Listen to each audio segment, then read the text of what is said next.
On this episode, I share 5 types of landing page tools you should know about.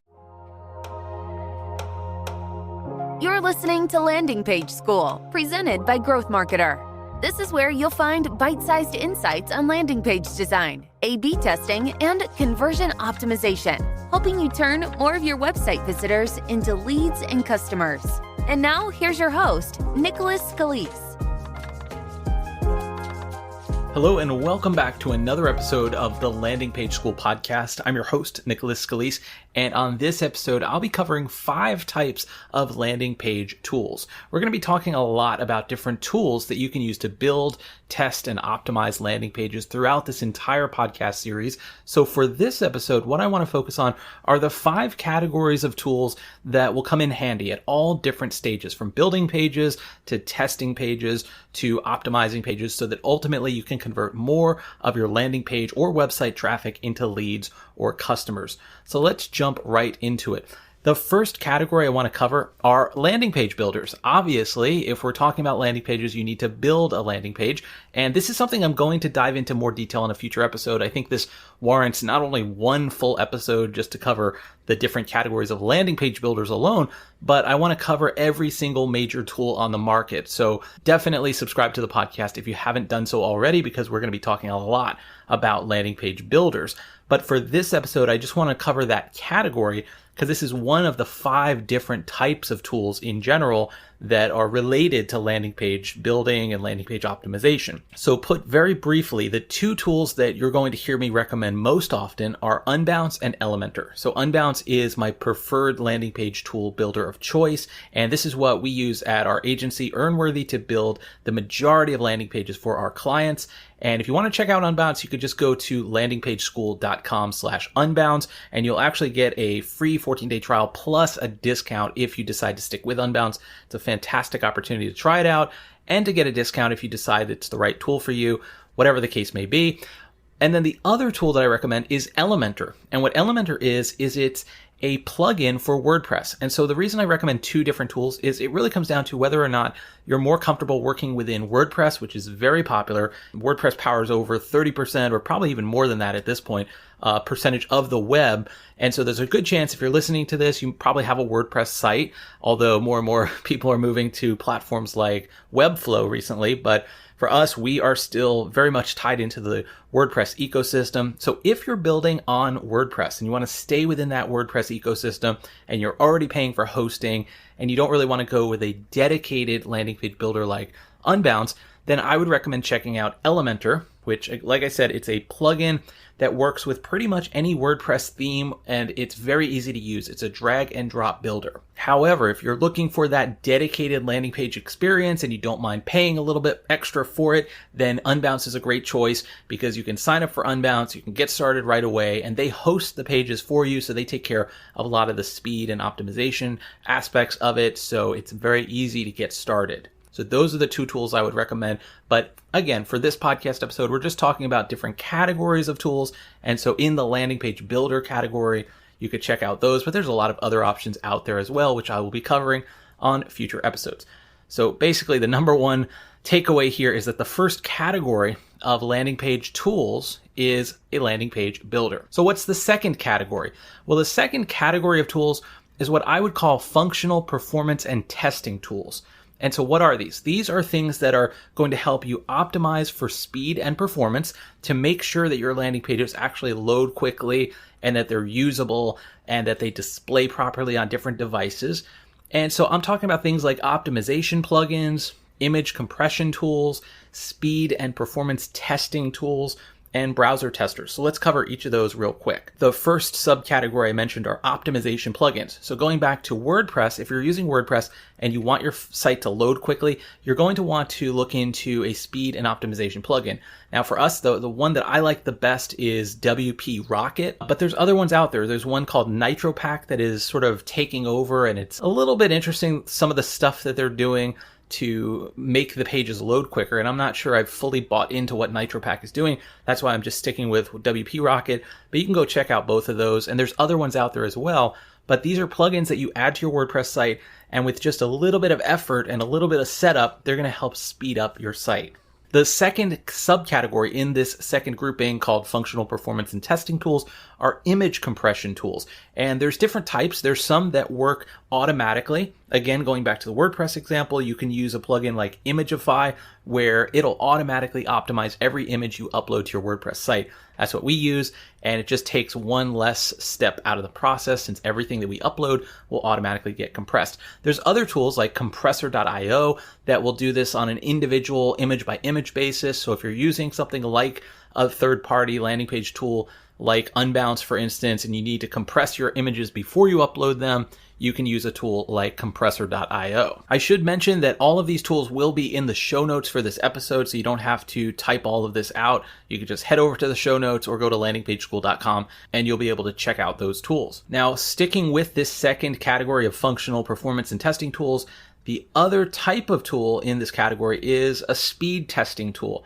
And this is something that you can use just to see how fast your site is loading, because you don't want to just go and type in your web address or your landing page address into the browser and base it on that, because that's only based on your specific conditions. And so instead, you want to run a test through one of these third-party tools that's going to give you a better way of testing the average user experience. Now, of course, Google has their own Core Web Vitals page speed testing tool, but personally, I find these other tools that I'm going to mention more reliable, more helpful, and easier to understand. And the two tools that I want to mention are webpagetest.org and gtmetrix.com. So that's webpagetest.org and gtmetrix.com.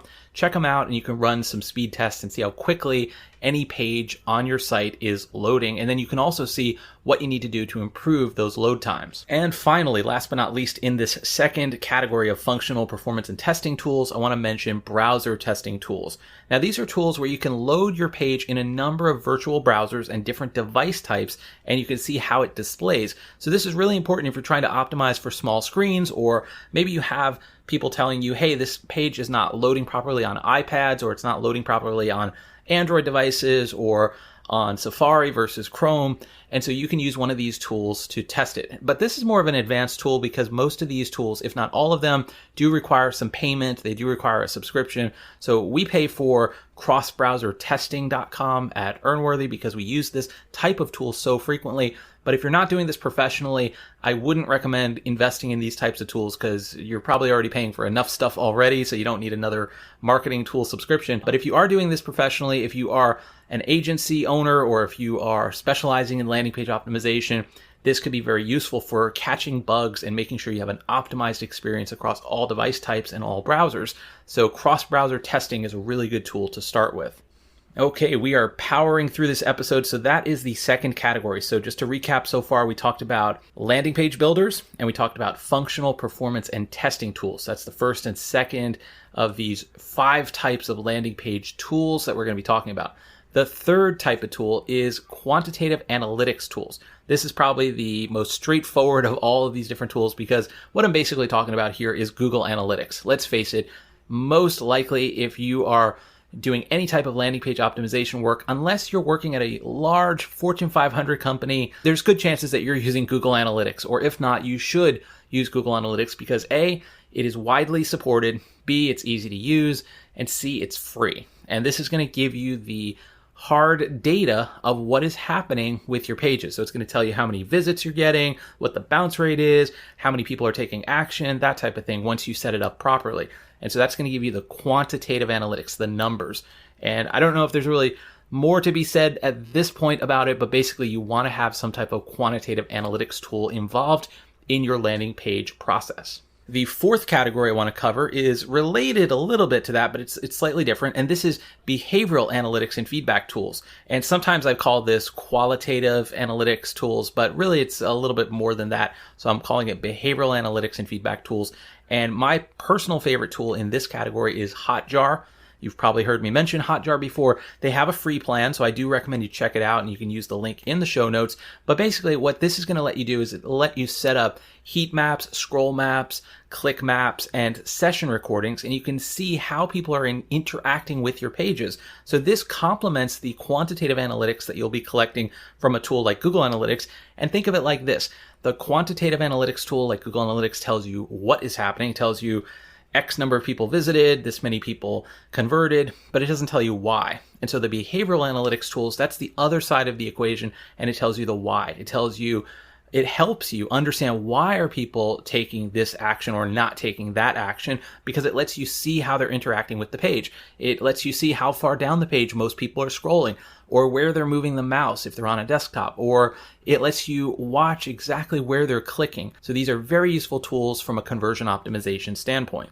And of course, you don't have to use Hotjar. There's a lot of other tools out there in this space. There's Lucky Orange, there's SmartLook, there's Full Story, there's True Conversion, just to name a few.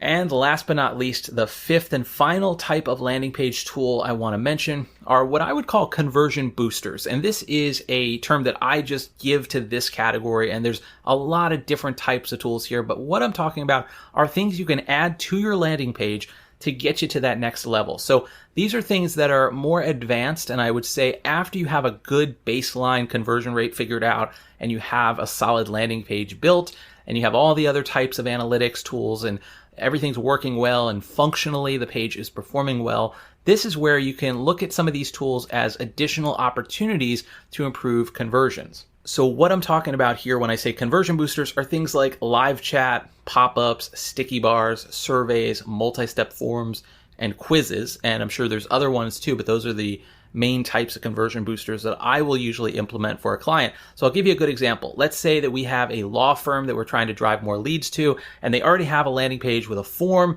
and with click to call numbers for their phone number, and they're getting a fair amount of leads, but they want to take it to the next level. Well, we can simply say, hey, let's put live chat on the page and give people a third option so that they don't have to just fill out a form or dial a phone number, but they can also start a live chat right then and there and get their questions answered.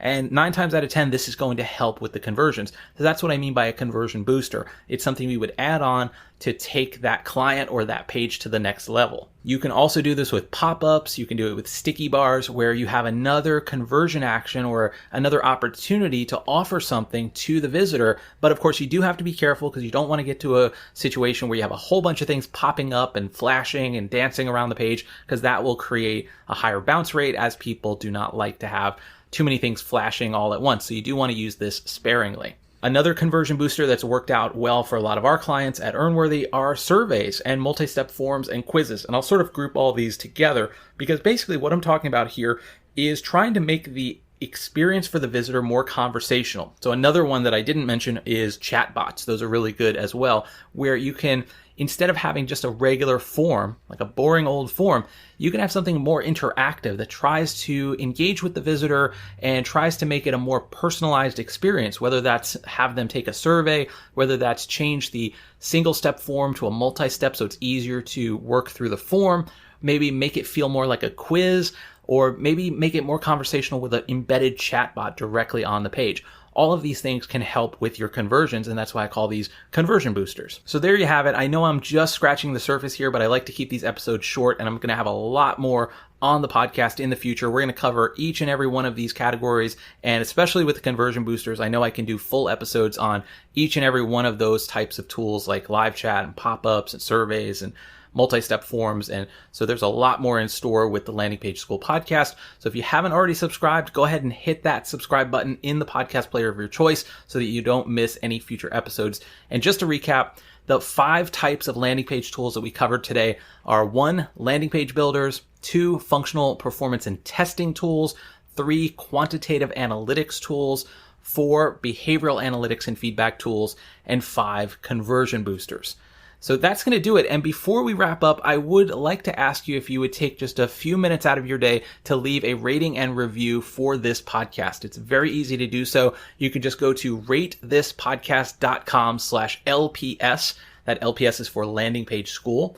That's ratethispodcast.com/LPS. And that'll give you options for where you want to leave a rating, like Apple Podcasts, iTunes, Podchaser. It's totally up to you. You can also click the link in the show notes to go there. But if you take just a few minutes to leave a rating and review for Landing Page School, that will mean the world to me. I read every single review, and this helps others discover the podcast for the very first time. So that's going to do it. I encourage you to check out some of the other episodes I've put up recently and to hit that subscribe button. And until next time, have a fantastic rest of your day. Landing Page School is presented by Growth Marketer and produced by Earnworthy LLC.